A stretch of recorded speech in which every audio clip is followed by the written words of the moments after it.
يا إلهي! ما هذا؟ يا أحمد، هل تحاول قتلي؟ هل هذه حلبة ملاكمة؟ من المتحدث؟ هل أنا أتوهم؟ أنا قلبك، وأنا في ورطة كبيرة بسببك. لماذا تفعل بي هذا؟ هذا الوحش الذي رأيته للتو، أنت تعرف، ليس حقيقيا، ولكنني أنا الحاضر، وأنا الذي أعاني الآن.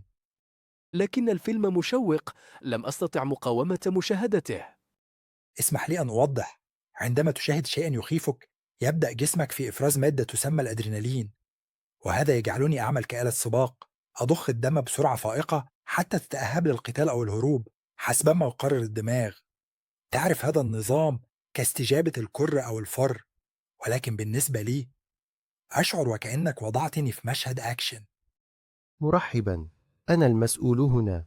أحمد، أعتقد أنك كنت تفكر في مشاهدة هذا الفيلم لتحقيق الإبداع، لكن يا صديقي، أنت أغرقت القلب بالحماس الزائد. بالضبط. وإلى أحمد، إن كان لديك أي نية لجعلني أعمل بنسبة 120% كل مساء، فسأحتاج إلى راحة إضافية أثناء النهار. لكن هذه تجربة ممتعة للقلب، أليس كذلك؟ نوع من التمارين السريعة؟ تمارين؟ هذه هي فكرتك عن تمرين؟ سماعي أصوات مرعبة وجعلني أشعر وكأنني أتعامل مع وحش في الغابة. يا رئيس القلب، نحن نحاول هنا أن نلحق بك. أنت تضخين بسرعة رهيبة.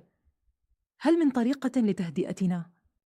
اسمع يا صديقي، إن كان هذا الفيلم ممتعا حقا، فاسمح لي أن أقترح فيلما أقل رعبا في المرة القادمة، أو على الأقل تناول كوبا من الشاي لتطمئني بعد الفيلم.